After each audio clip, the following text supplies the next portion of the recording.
আপনাদেরকে আরো কয়েকটা গুরুত্বপূর্ণ খবর দিতে চাই। তার মধ্যে ইউএস আব্রাহাম লিঙ্কনের বর্ধিত মোতায়েন নিয়ে জবাব চেয়েছে এবার মার্কিন সিনেট। লিবিয়ায় গঠনমূলক ও মধ্যস্থতাকারী ভূমিকা অব্যাহত রাখবে তুরস্ক। এবং তুরস্কে ট্রাক বিমান বদলানোর আগে ইরানের হুমকি নিয়ে সিআইএ এর আস্থা কম ছিল। এখানেও একটা দুর্দান্ত প্রতিবেদন তুরস্ক ফাঁস করে দিয়েছে, ইসরায়েলের কাপড় খুলে দিয়েছে। দর্শক,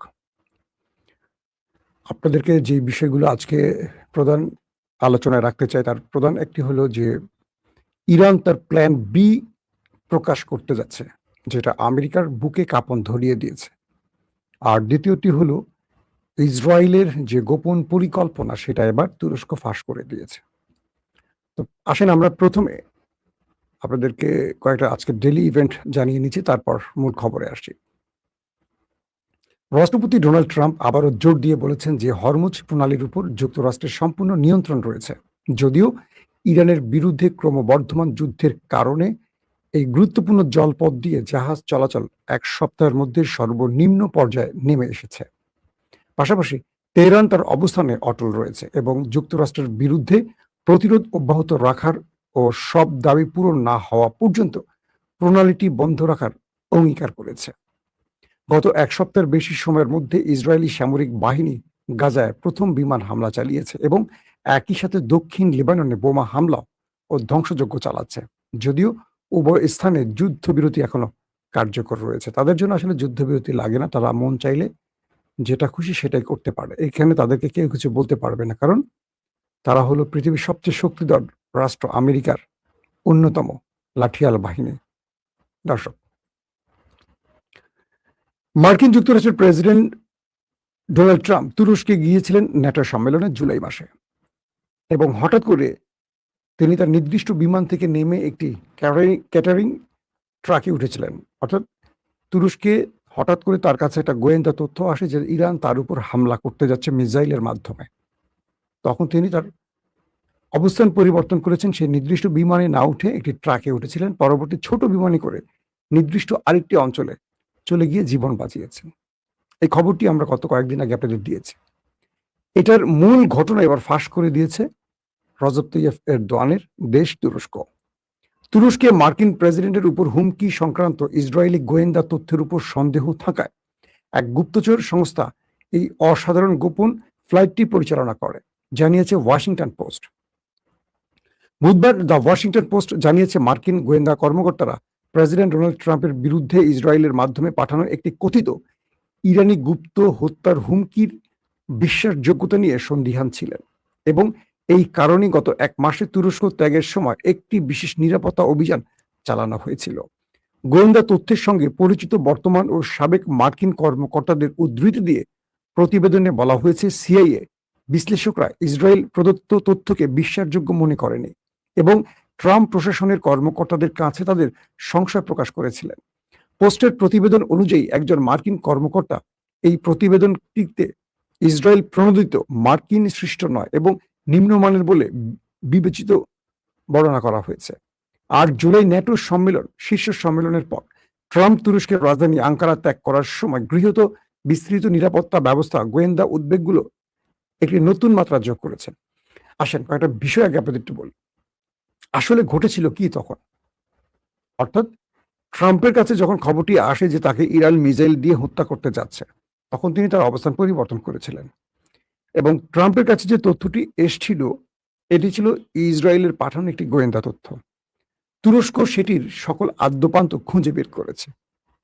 তুরস্ক বলছে যে দেশটিতে ন্যাটোর মতো একটি গুরুত্বপূর্ণ সামিট চলছিল এবং তুরস্ক তার সর্বোচ্চ গোয়েন্দা তৎপরতা নিরাপত্তা বলয় তৈরি করে রেখেছিল বিশ্ব নেতাদের জন্য। সেই স্থানে ইরান কখনো হামলার চিন্তা করার সুযোগ নেই। পাশাপাশি ইরান এই মুহূর্তে, অর্থাৎ ইরান যে সময়টিতে লড়ছে কয়েকটি রাষ্ট্রের সাথে, সেখানে তুরস্কে হামলা করে তুরস্কের আগ্রাসনে বা তুরস্কের টার্গেটে পড়ার কোনো পরিকল্পনা ইরানের ছিল না। কে বলছে? তুরস্ক। এবং এই যে ঘটনাটি ঘটেছে বা বর্ণনা হয়েছে বা ট্রাম্প যা করেছে, এটি ছিল একটি মিথ্যে পরিকল্পনা। অর্থাৎ ইসরায়েল ট্রাম্প যাতে কোনোভাবে তুরস্কে বসে তুরস্কের কোনো স্বার্থ বাস্তবায়ন না করে এবং তুরস্কের সাথে পরিকল্পনা করে ইরানের সাথে কোনো যুদ্ধবিরতি কার্যকর না করে, অর্থাৎ ট্রাম্প যাতে যুদ্ধটা কন্টিনিউ করে, সেজন্য ট্রাম্পকে এই অতিরিক্ত প্রেশার বা চাপে ফেলতে ইসরায়েলে মিথ্যা তথ্যগুলো প্রচার করেছে, বা ট্রাম্পকে বুঝিয়েছে তাদের কাছে গোয়েন্দা তথ্য আছে যে তারা জানে ইরান তাদেরকে হত্যা করতে চায়। তো ইসরায়েল এখানে এক ঢিলে দুটো পাখি মারছে। এক, আমেরিকাকে ইরানের ব্যাপারে আরো ক্ষুব্ধ করছে যাতে আমেরিকা যুদ্ধটা কন্টিনিউ করে। টু, যাতে ট্রাম্প এই যুদ্ধটা বন্ধ করে দিলে ইসরায়েল ট্রাম্পকে হত্যা করতে পারে এবং এর দায় ইরানের ঘাড়ে পড়ে। এটা কিন্তু তুরস্কের গোয়েন্দা তথ্যে চলে আসছে। তার মানে সিআইএ বলছে যে ট্রাম্পকে হত্যা তাদের কাছে কোনো নথি বা তথ্য ছিল না, কিন্তু এই তথ্যটি যেটি ট্রাম্পের কাছে পৌঁছেছে এটা খুবই অবিবেচক এবং এটি অগ্রহণযোগ্য তথ্য ছিল, এবং সিআইএর তথ্যের সাথে তুরস্কের তথ্যের মিল আছে। তার মানে তুরস্ক প্রকাশ করে দিয়েছে ইসরায়েল ট্রাম্পকে হত্যা করতে চায়। দুটো উপায়, এক, যদি ট্রাম্প মানে যতক্ষণ বা যতদিন ট্রাম্প ইসরায়েলের পরিকল্পনায় থাকবে বা ইসরায়েলের নির্দেশনা অনুসরণ করে এই যুদ্ধটা কন্টিনিউ করবে, ততদিন ইসরায়েল ট্রাম্পকে কিচ্ছু করবে না, বরং তাকে সব রকম পরামর্শ দিয়ে সাহায্য করবে, কারণ তার লাঠিয়াল হিসাবে কাজ করবে ট্রাম্প। যদি ট্রাম্প কোনো কারণে যুদ্ধ থেকে সরে আসে বা এই যুদ্ধ বন্ধ করে দেয়, তাহলে ইসরায়েলের খায়েশ পূরণ হবে না। তাহলে ইসরায়েল ট্রাম্পকে সরিয়ে দিয়ে বিকল্প কোনো প্রেসিডেন্টকে আনবে, জন অফ কেনেডির মতো। তার সাজানো কোনো প্রেসিডেন্ট নেক্সট প্রেসিডেন্ট হবে আমেরিকার, এবং আমেরিকা তার প্রেসিডেন্টকে হত্যার দায় ইরানের উপর বড় যুদ্ধ চাপিয়ে দেবে। তো এই কারণে ইসরায়েল ট্রাম্পকে নিয়ে এই খেলাটা খেলছে। একটা জিনিস বুঝতে হবে, ইরান তুরস্কে তো মারবেই না, আর ইরান এই মুহূর্তে ট্রাম্পকে হত্যা করে তার দেশের মধ্যে বিশাল যুদ্ধ টেনে আনার পলিসিতে নেই, কারণ ইরানের এখন দাবি আদায়ের মূল টার্গেট, কারণ ট্রাম্পকে মেরে দেওয়ার চেয়ে ট্রাম্পের মাধ্যমে দাবিগুলো আদায় ইরানের জন্য সবচেয়ে সহজ পথ। কিন্তু ইসরায়েল যে কাজগুলো করলো, এখন তুরস্ক সেটা ফ্লাশ করে দিয়েছে, এবং আমেরিকানরা বুঝতে পারছে যে ইসরায়েল আসলে কোন খেলাটা খেলছে। আসেন 2 নম্বর খবর, ইরানের প্ল্যান বি কি হতে পারে। সাম্প্রতিক সময় টেলিভিশন ইন্টারভিউতে ইরানের একজন সামরিক উপদেষ্টা, আপনারা আমার থাম্বনেলে তার ছবিটা দেখেছেন, তিনি স্পষ্ট করে বলেছেন যে আমাদের প্ল্যান বি আছে। যদি আমেরিকা ইরানে নিউক্লিয়ার অ্যাটাক করে বসে, অর্থাৎ তিনি বলছেন যে আমাদের কাছে তথ্য আছে, আমাদের সাথে যুদ্ধে পেরে না উঠে আমেরিকা ইরানে একটা নিউক্লিয়ার বা পারমাণবিক অ্যাটাকের পরিকল্পনা করছে। তো আমরা যে তথ্যটি পেয়েছি যে ইরানে তারা একটা পারমাণবিক অ্যাটাক করতে পারে, আমেরিকা তাদেরকে আমরা এটুকু বলে দেই যে সময়টিতে আমেরিকা ইরানে পারমাণবিক অ্যাটাক করবে তার কয়েক ঘন্টা না কয়েক মিনিট পর মার্কিন যুক্তরাষ্ট্রের যে ঘাঁটিগুলো আছে প্রত্যেকটা আমাদের দখলে চলে আসবে, এবং আমরা এইটুকু বলে দিচ্ছি আমেরিকাকে যে মধ্যপ্রাচ্যে থাকা মার্কিন যুক্তরাষ্ট্রের একজন সেনা সদস্য জীবিত আর তার দেশে ফেরত যেতে পারবে না। কে বলছে? ইরানের সামরিক উপদেষ্টা। তিনি আরো বলছেন যে আমরা প্রত্যেকটা মার্কিন ঘাঁটি আমাদের টার্গেট বলে রেখেছি, এখন পর্যন্ত আমরা যা কিছু করেছি আমেরিকাকে একটা পথ খুলে দিয়েছে যে আমরা আক্রমণ করছি, কিন্তু আমেরিকাকে বোঝাচ্ছি যে তুমি এখান থেকে চলে যাও। কিন্তু যখন আমেরিকা ইরানে নিউক্লিয়ার অ্যাটাক করবে তখন আমরা আমেরিকাকে চলে যাওয়ার রাস্তা দিব না, আমেরিকাকে পুরোপুরি মুছে দেওয়ার রাস্তাটা তৈরি করবো। মানে প্রত্যেকটা মার্কিন ঘাঁটি, যেটা প্রায় 20-25টা ঘাঁটি আছে গালফ কান্ট্রিতে, প্রত্যেকটা আমরা ধ্বংস করবো এবং প্রত্যেকটা সেনাকে আমরা ওপারে পাঠাবো। পাশাপাশি তাদের একটি সামরিক অস্ত্র, প্রযুক্তি, রাডার সিস্টেম, তারপর যুদ্ধ বিমান, ড্রোন, প্রতিরক্ষা ব্যবস্থা কিচ্ছু ফেরত যাবে না, সবগুলো আমরা ধ্বংস করে দেব। শুধু তাই নয়, স্বয়ং খোদ মার্কিন যুক্তরাষ্ট্রের ভেতরে আমরা অ্যাটাক করব। এটা হলো সবচেয়ে সেন্সিটিভ ওয়ার্ড। আমেরিকার ভেতরে ইরান অ্যাটাক করবে মানে কি? ইরানের কাছে কি সেই প্রযুক্তি আছে? ইরান হয়তোবা সেই ইঙ্গিতটাই দিচ্ছে। তাদের কাছে হয়তো আইসিবিএম পৌঁছে গেছে, ইন্টারকন্টিনেন্টাল ব্যালিস্টিক মিসাইল হয়তোবা ইরান তৈরি করেছে, যেটা আমরা এর আগে দেখেছিলাম মার্কিন একটি ঘাঁটিকে টার্গেট করেছিল, গাউসিয়া, মনে আছে আপনাদের, যেটা ভারত সাগরের কাছে। তো এখন ডিয়াগো গার্সিয়া যেটাকে বলা হয়। তো এখন যেই বিষয়টি তৈরি হলো, এই বক্তব্যে দুটো জিনিস স্পষ্ট করলো ইরান, যে ইরানের কাছে হয়তোবা নিউক্লিয়ার আছে। কারণ ইরান বলছে যে আমরা মধ্যপ্রাচ্যে থাকা প্রত্যেকটি ঘাঁটি উড়িয়ে দেব, শুধু না প্রত্যেকটা ঘাঁটির একজন সেনাকে আর ফেরত যেতে দেব না। 50,000 মার্কিন সেনা রয়েছে মধ্যপ্রাচ্যে এবং বিলিয়ন না ট্রিলিয়ন ট্রিলিয়ন ডলারের সামরিক অস্ত্র, আধুনিক অস্ত্র রয়েছে এই মধ্যপ্রাচ্যে। সবগুলো মাটির সাথে মিশিয়ে দেবে ইরান, এই ঘোষণা। 2 নম্বর, খোদ আমেরিকার ভেতরে অ্যাটাক করবে। তার মানে ইরান হয়তোবা এই বক্তব্যটির মাধ্যমে বিশ্বকে বোঝাতে চাইছে তাদের কাছে আইসিবিএম আছে, পাশাপাশি নিউক্লিয়ার আছে। হয়তোবা তারা প্রকাশ্যে শব্দটা ব্যবহার করছে না। এখন আমেরিকাকে এই বক্তব্যটির মাধ্যমে যে থ্রেটটা দিল ইরান, সেটা হলো যে তুমি আমার দেশে নিউক্লিয়ার অ্যাটাকের কয়েক মিনিট পর তুমি অ্যাটাক করবা, সূর্যোদয়ের জন্য আমরা ওয়েট করব না।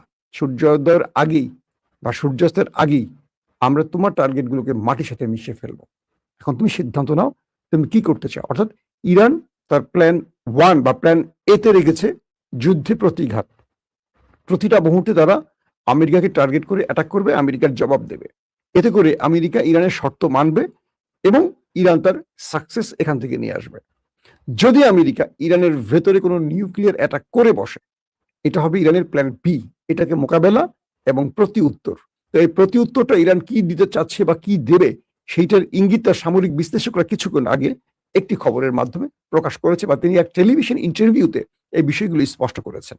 তার মানে ইরান আমেরিকাকে মোকাবেলায় সর্বসময়ের জন্য সর্ব অবস্থার মধ্যেই তাদেরকে প্রতিহতের সকল বিকল্প পথ খোলা রেখেছে। এবং ইরান যে বারবার বলছে তাদের কাছে এমন কিছু আছে যেটা আমেরিকা কল্পনা করেনি, এই সামরিক উপদেষ্টার বা অ্যাডভাইজারের এই বক্তব্যে সেটা স্পষ্ট বা প্রমাণিত হয়েছে। সাম্প্রতিক সময় দেখবেন ইরান হরমুজে কয়েক দফা অ্যাটাক করেছে, কিন্তু আমেরিকা প্রতি উত্তর দেয়নি। ট্রাম্প ইরানকে সেই অর্থে বড় রকম কোনো শক্ত কথায় জবাব দেয়নি, যেটা পূর্বে তিনি দিয়েছেন। এবং বলা যাচ্ছে যে ট্রাম্প তার পুরো লাইফে এখন একটা সিকিউরিটি থ্রেটের মধ্যে আছেন। তিনি গলফ খেলতে যাচ্ছেন, সেখানে প্রতিরক্ষা ব্যবস্থা ইনস্টল করা হচ্ছে। তিনি কোথাও সফরে যাচ্ছেন, সর্বোচ্চ নিরাপত্তার সঙ্গে সঙ্গে প্রতিরক্ষা ব্যবস্থা তার সঙ্গে রাখা হচ্ছে, যে এন্টি মিসাইল। অর্থাৎ নিজ দেশে বা বাহিরে ট্রাম্প পুরোপুরি এখন এক অনিশ্চিত যাত্রার মধ্যে আছেন এবং ট্রাম্প চরম হতাশাগ্রস্তের মধ্যে আছেন যে এই ইরান যুদ্ধটা তিনি করে কি লাভ পেলেন। একদিকে মধ্যবর্তী নির্বাচনে পরাজয়ের আশঙ্কা তার রয়েছে, অন্যদিকে তার জীবন হুমকিতে রয়েছে। তার মিত্র ইসরায়েলি তাকে মেরে দিতে পারে যদি তাদের কথা না শোনে। তাহলে ট্রাম্প একসঙ্গে 3টা গ্যারাকলে পরে তার 2টা পা 3 দিকে চলে গেছে। ও আচ্ছা, ট্রাম্পের আবার 3টা পা, 2 পাশে 2টা, মাঝখানে একটা পা আছে বোধহয়, না? তো এখন ট্রাম্প আটকা পড়ে গেছে 3 দিকে 3 পা দিয়ে। ইরান তাকে নিয়ে এখন একটা কি বলবো, কঠিন খেলায় মেতে উঠছে। ইরান আবারও বলছে হরমুজ তাদের কন্ট্রোলে আছে, এই হরমুজ তারা কোনোভাবেই আমেরিকার হাতে দেবে না। পাশাপাশি ইরানের শেষ 4টি শর্ত না মানলে অনির্দিষ্টকালের জন্য অথবা স্থায়ীভাবে হরমুজ প্রণালী বন্ধ করে রাখবে ইরান। দর্শক, এখনকার মতো বিদায় নিচ্ছি, ইনশাআল্লাহ আবার দেখা হবে। তার আগে বলছি আমি আবারও সফরে বেরোচ্ছি।